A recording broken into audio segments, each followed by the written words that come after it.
Hello, everybody. Welcome to my channel. Um, my name is Veronica, and today I have an amazing guest. This is Susan Harden. She is a friend of mine, a virtual friend, and we are both learning on the same digital platform. And we want to build our digital businesses and get more control of our lives, of our finances, freedom, and reaching to a state of life where we can feel happiness and more control over life. And we want to speak about self-awareness and horses because Susan has a horse business. And Susan, would you share, please, with us something about your horse business and about your YouTube channel? Yes, thank you. Well, first of all, thank you for inviting me. That's a real honor. I said to you when you asked me, it makes me feel like a celebrity. Well, being interviewed, so that's very fun. Thank you. So yeah, I know you through, like you say, our digital training, and the reason I joined that was to promote my horse business. So I did this for 25 years as a business, and before that, I worked with it and had horses. But I never really was very good at making enough money, so that's why it's to learn to market it more effectively, you know. And I was like, people like, oh yeah, well, it's, you know, it should just do its thing and, you know, field the dreams, but that didn't work. So but yeah, it's I think the self-awareness thing, it's self-awareness or presence, depends how you like to look at it. You know, it could also be called being present in the moment, because of course horses they're present, they're grounded, they have awareness all the time because they're not stuck in the head. So for us, it's a very effective way to get down out of your head, because I believe for horses, when we are thinking a lot, I did a training and they say it's a bit of a strong word, mind fucking, sorry about that, but it's just so effective of what we do. So when we're doing that, if it's a sensitive horse, for the horse, it's the same as if we are blah, blah, blah, blah, blah, blah, it's all going out loud, you know? It's like they say, if they could attach speakers to our minds, to our thoughts, suddenly everybody would get very good at meditation and self-awareness if everybody knew what all those thoughts were going. So with the horse, it's a bit like that. And of course, horses, they are completely non-judgmental. They don't care who we are. They don't care who we think we are. You know, it's a complete equalizer. They only care, how do we make them feel? So yeah, so working in liberty with the horse can be very interesting, you know, just in an arena, but with no ropes or anything. So then you try to move the horse just using your energy. So that gives people an experience, a direct feedback about how they're using their energy, how's their awareness, you know, where are they directing their intention. And I mean, it's so funny. I was listening to something the other day and they were talking about trying too hard, you know, when we get really like, oh, and then nothing works. And it's so funny with the horses, because you see people, they try and maybe they've done a bit and then they want the horse just to follow them. So they're really trying hard and thinking, and how can I do it, and blah, blah, blah. And of course the horse is like, whoa, too much going on there. And then very often people go, oh, that's it, I give up. And they turn around and walk away. And of course, you know what happens on that moment. Then the horse just goes, okay, now I come with you. So Wow, that's wonderful. And I shared with you how much I love horses. And I wanted to, because I watch your videos on your YouTube channel. And so you share there about how you take care about your horses, how do you clean around, how do you train? What else do you share with people on your YouTube channel? yeah, well, it's a bit of a mixture really of a lot of just things about life and how that reflects in our horsemanship. You know, the same in horses, the same in life. And also I do 3 different kinds of videos. Those ones are, I call daily thoughts. And then there's horsemanship hints, which is more about how to do things with horses. And oh, and then there's our horses. So there's stories about our horses, and I have another one called Words of Wisdom, which is from the masters. But yeah, it's been quite a journey on the YouTube. So it's a bit something for everyone, I think. I hope. Yeah, and it's wonderful. I like the quality of your videos. They are very professional. Well, that's my daughter, you see. If it wasn't for her, luckily, you see, I joined and started all this just when lockdown happened. And lucky for me, she was here stuck at home as well with lockdown. So that's how it all started. I said to her, oh, come on, it said the first thing we learned on the training was create valuable content. I said, right, let's do. If she had, without her, I could never have done it. And she studied that at university, and she's setting up her own business. So I'm very, very grateful and lucky for having her. Oh, yes. So there is no coincidence. This pandemic is making our life better. It changes the quality, and it makes a huge difference what it was before and now, you see. For me, it's huge difference. You know, I was in a very, very dark place, really, really bad. I mean, doing my first video, oh my God, it was terrible. I really, you know, I really had to force myself. And after I just can't do this. And now I've done 105, I think. It gets easier. Maybe when I get to 1,000, then I really get okay with it. So you mentioned, if you don't mind to share, what did changed from the initial state of yourself to now? Well, connection, actually, what we were just sharing when we started, you know, I would never have believed that through the computer you can feel such connection, build relationships, feel love, and then of course start to feel more better with yourself, and then you feel you belong, you know, and it's that feeling of love and belonging and connection, which, you know, my outside situation is exactly the same as it was 4 months ago. Exactly the same. Nothing's changed. In fact, I've got less money. Things are still the same here where I live, but I've managed to change inside. I mean, I have bad days. Yesterday I had a day, and today a bit, but that's all part of the journey. But that's been the big thing, is just being able to be connected through the computer, which, like I said, I still find that unbelievable as possible. Yes, yeah, because we are connected not a physical level as such, but a more deep level, when we can feel each other and influence each other, or bad, or in a bad way or in a positive way. It depends who you allow in your life and how you open to whom you are open to. Exactly. And that's the beauty of belonging to this community, because it is a safe place and everybody is supporting and positive and looking for ways to help and assist each other. So that environment, it's perfect for growth. Yes, and what I like within this community, that they create, we all, not they, because we are part of this community as well, that we create that space, you know. When I say space, it's something that gives you permission or allows you to be who you are, accepts you who you are, without any judge, criticize, correction, or making you feel guilt or bad about yourself. There are so much light souls here and people who, you know, that you are understood and accepted, and it's amazing to feel. Yeah, no, totally. And that's it. It's to be able to be your authentic self. And as soon as you get there, then everything starts to work better. And of course, that takes us right back to the horses, because horses, they are only their true authentic selves. They're always authentic and they're always total in what they do.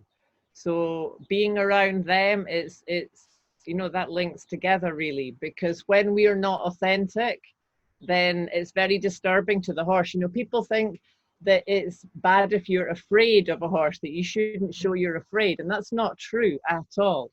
It's if you're afraid and you're pretending not to be, that's more disturbing for the horse, you know. If you're afraid and you show it, then it depends. I mean, obviously, if it's a very dominant horse, then that could be a problem. But with some horses, for example, horses that have been abused themselves get much more comfortable around people who are also have fear. It's interesting. Mm. Mm. Yeah. And when I say about the community earlier, it doesn't mean you don't grow or you don't change, because when you are accepted, sometimes you feel that you have nothing to correct within you. But it's nice that these connections, they give you back to you in a very kind way, I could say, without you can see yourself as in a mirror who you are. And Yeah.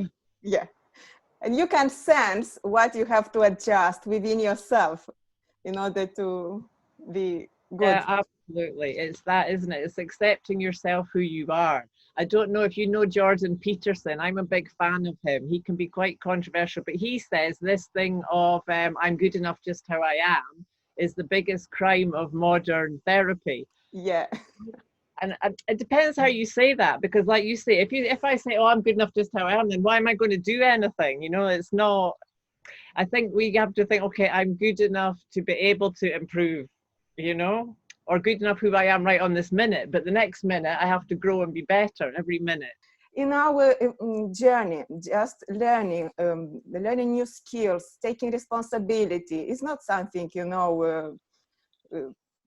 vague or abstract. It's very concrete and very grounded to our daily life. When you have to take responsibility about your business, about your life, about your well-being, and about the quality of connection with people. Yeah, no, absolutely, absolutely. And like you very rightly said, you know, when you suddenly surround yourself with all people who are also on that path, it really becomes much easier, you know, and then everybody can help each other. And I think we all need more sense of love and belonging, no matter who we are. You know, I think there's very few people that don't still.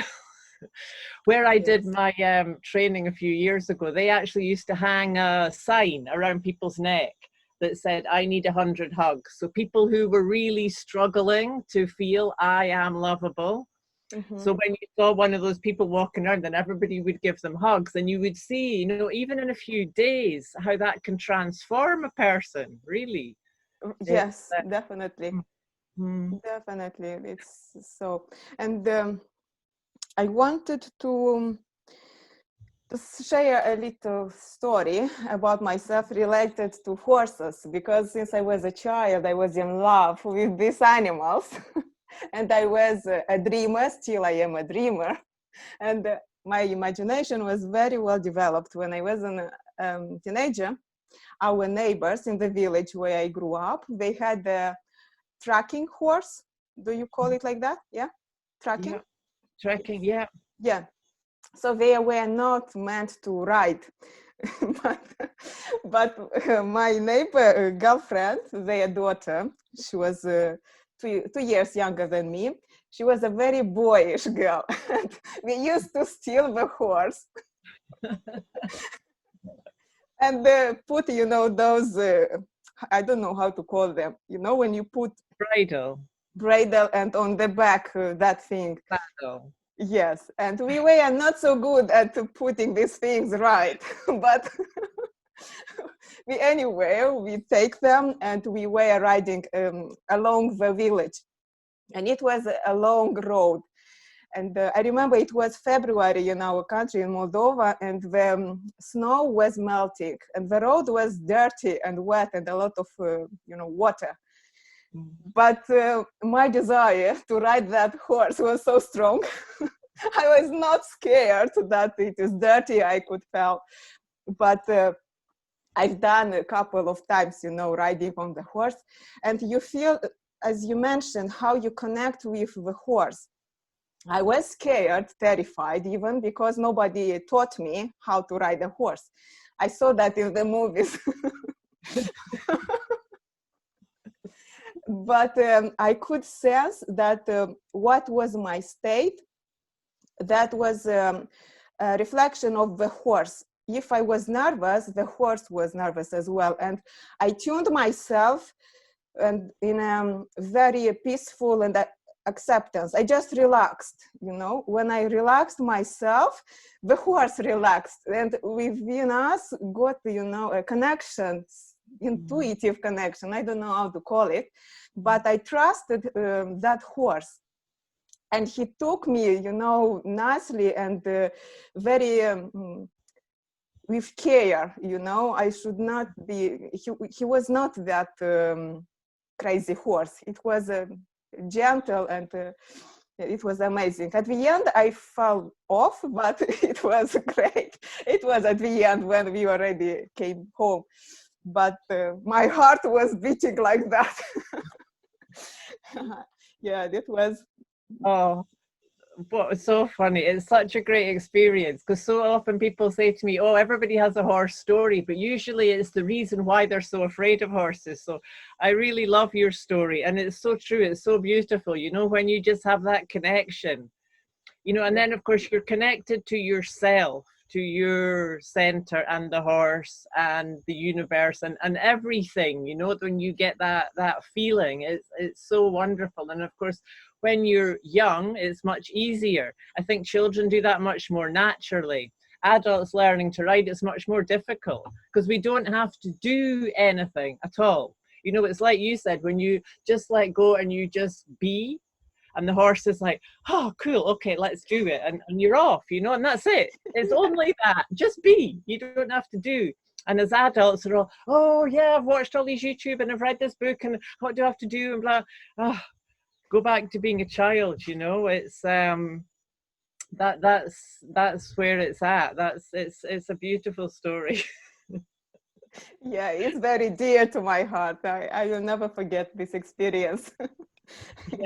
Yeah. And of course you can have this experience on the ground. You know, it's funny with horses, everybody immediately thinks about riding. A few people have said to me the last few days, oh, I like horses, but I'm afraid to ride. So you don't have to ride them to have that connection. You can very well have that also on the ground, you know. So Yeah.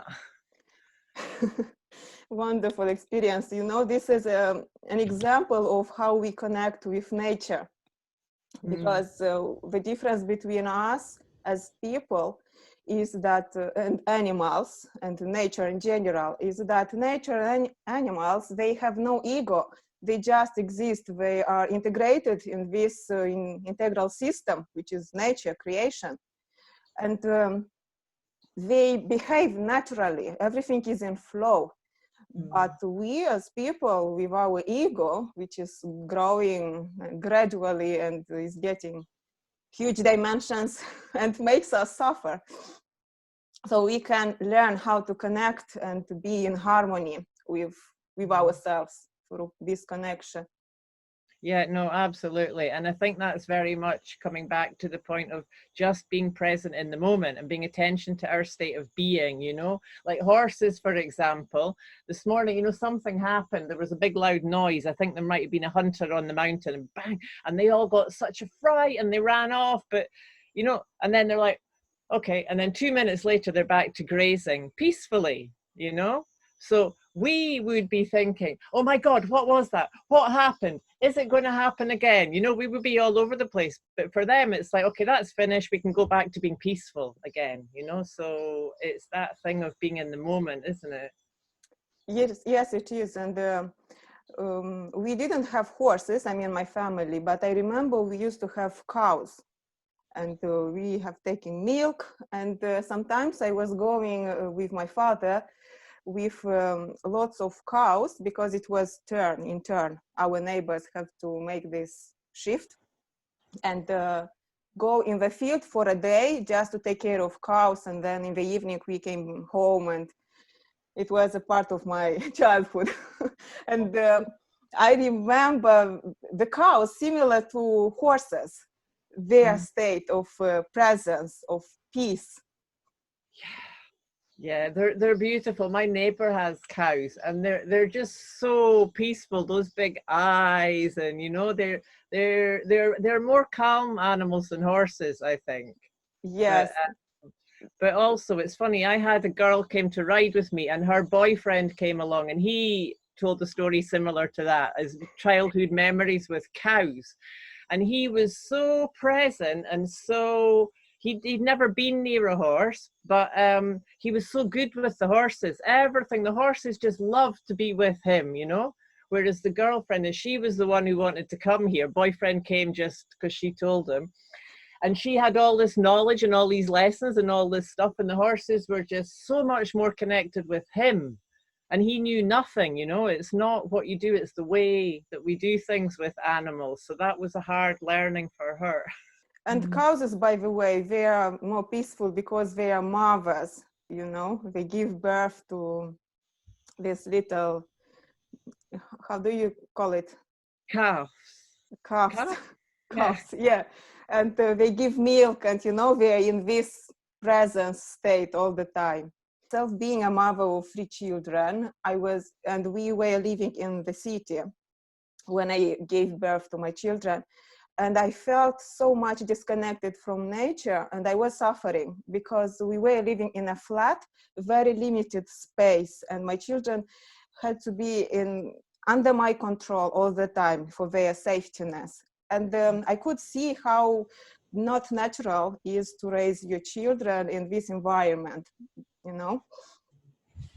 And life happened that we moved to the village at my family house in the village.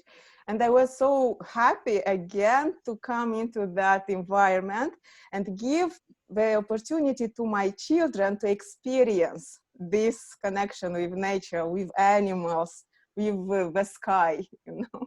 Yes, absolutely, absolutely. And I think in today's world that's so focused on technology and phones, you know, we just spoke about how through internet we have found a beautiful connection, but it also does create lots of disconnection, you know. And when you have teenage children, it's difficult, or even younger now, and they're on the phone and and like. And so I think this getting back to nature and animals, and, you know, I put a sign where people park their car, and it says, leave your mind and your mobile in the car. Correct. And you know, it's hard for people. Luckily here, there isn't very much signal anyway, but for people just to leave the phone, it's just, you know, it takes them away from this being in the moment, really. Yes, yeah, totally. I know. And I'm not happy because of my lifestyle now, because my children are teenagers. We are living in the town, in the flat. And yeah, it's different. But anyway, thanks God they had that experience in the childhood, and that had an Absolutely. And you impact. have the beach there, no? So they still have. I mean, that's such a grounding, powerful place, the beach, really. You know, I lived in the town as a teenager, but I used to go to the beach. And when really that troubled teenager, I used to talk to the sea, you know, all powerful sea. And that was my connection with nature. So, Yeah. Yeah, I know how it was. When I was a teenager, I was going in the swimming in the lake away from the village somewhere. It was a long distance to walk, 1.5 hours to walk one direction and back again, but the desire was huge. Yes, I would like to mention and emphasize again about because we were preparing for this discussion, and you shared about your life, your experience, internal experience and change. And people are speaking nowadays about spirituality, but this word is overused, and I think it doesn't have the right interpretation.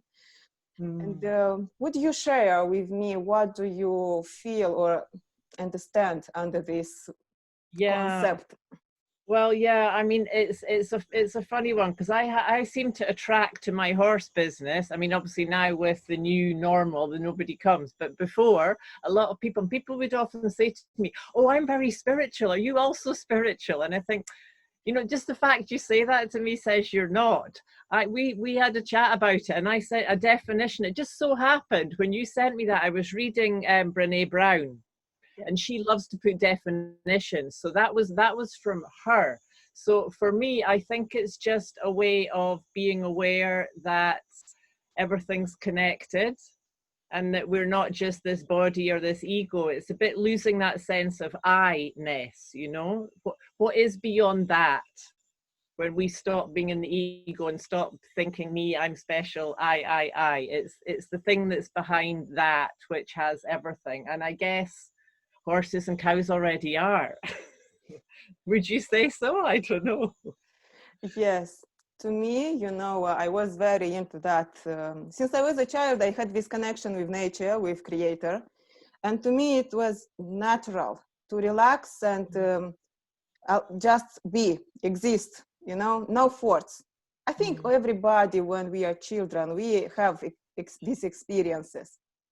But we grow up, we are influenced by our culture, religion, parents, teachers, books, literature, influencers. And our mind is overloaded with different concepts, ideas, and we betrayed that experience, that sense which we already have within us. And it took me years to trust again to myself as I was a child. I think it's a lifelong practice, because I think then always new challenges come along, or new people or situations, and or how we grow, what happens with our children. But I think that's exactly what you said is the main point. It's not learning something, it's letting go of everything that life's put on top of us to get back to that place, you know, when we're born, when we're just this pure being. Unless, of course, you believe in reincarnation. I had a funny experiences as a baby, and then somebody told me, oh, but that was probably from a previous life. And I thought, wow, that's a whole other conversation. But yeah, you assume we come into the world as pure beings. All these mental concepts, you know, you can only feel. The knowledge is coming through your feeling and knowledge, not through this information we just absorbed. And you know, when you have this understanding and the realization about yourself, then you can see other person that he might have the same perception about himself. And when you have this understanding and maturity, then you can see each other truly, purely, because you know what you have inside yourself. Similar thing is inside the other person, because we come from the same source. If people, you know, this concept of collective soul, which we all belong to, and we came here and we feel disconnected, but in reality we are all connected in a spiritual and, you know, deep level. And yes, it's a process of learning, growing, evolving, if you want. Oh, absolutely, absolutely. And it's those little joyful moments, like your horse story, where you were totally connected, and then you're connected to that, to everything, aren't you? So it's getting back to that in those moments, however that is, you know, if it's watching a sunset or with a horse or yeah. And I've realized actually to be spiritual, not to call yourself I am spiritual, because I know I've read in the book or somebody told me, but the spirituality is the quality of your connection with everybody, everything what exists. If there is nothing else that this quality, what is the quality of my connection? So this is my level of spirituality. Yeah, no, you're absolutely right. And I mean, it's very simple. It's not easy, but it's very simple. Susan, what would be your final words to our audience who will watch this recording? Well, there's one thing, and it sounds very soppy and silly, but it's the one thing that makes the difference in everything, and it's just love. And that, I know that might be very soppy, but whether that's love for yourself or love for the other, or just love for life, love for the collective consciousness, you know, just being love, not even that I love a certain thing, you know, It's the way you live your life, you know, just what you were saying about spirituality. You know, it's like people, oh, I don't have time to meditate, oh god, I want to find, no, just live in a meditative way in everything you do. It's not something you sit on a cushion, it's how you live life. But love, for me with the horses, that's the one thing that makes a difference. And even just saying it, I get a bit, you know, and sometimes people will say, oh, that's such a difficult horse, and how do you do that with that horse that was so troubled? And I say, well, I don't have any special skills. I'm only good at what I do because I've practiced it so much all my life. But this is the one thing I really think that if when you really love them, they feel that you really love them, and that's what makes a difference. And I don't think the horse is thinking, oh, she loves me.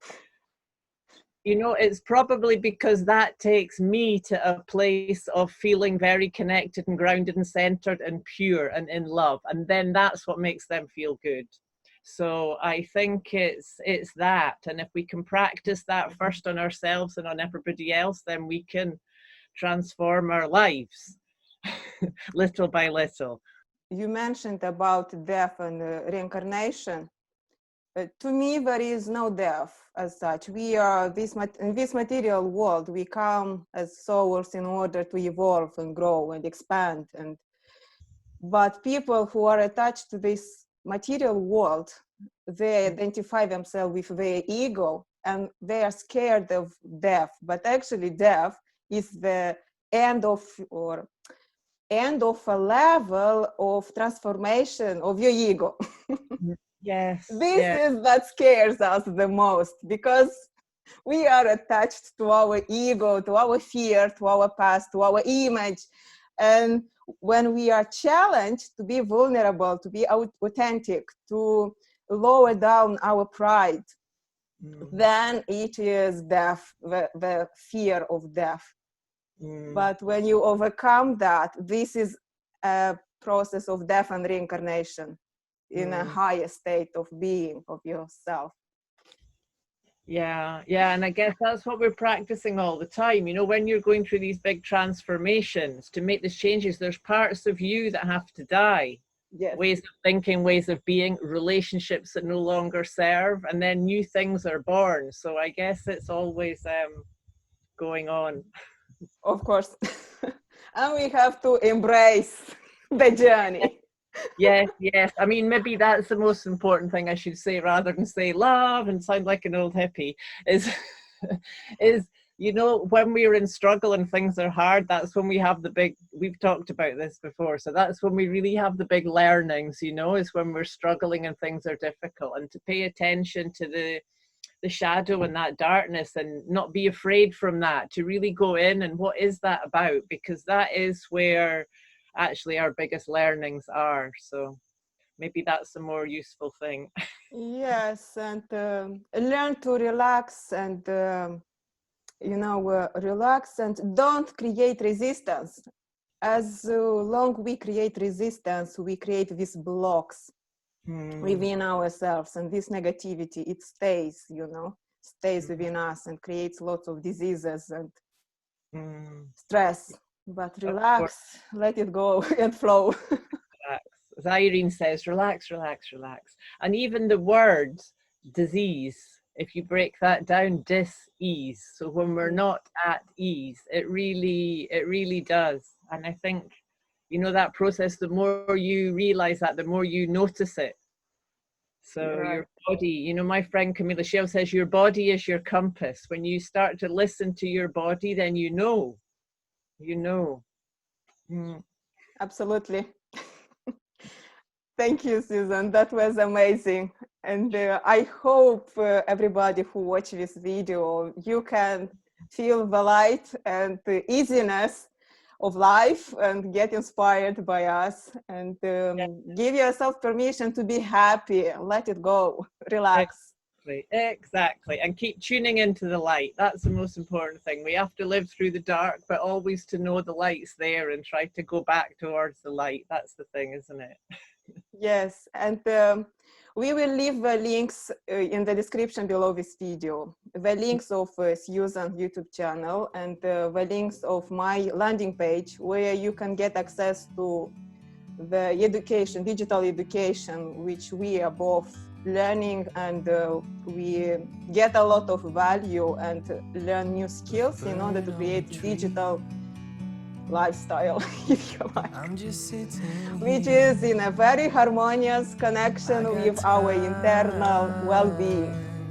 It's clear to see. Thank you for watching and have a lovely day and be happy. Bye. The world seems small. We can sit together. It's so beautiful. You and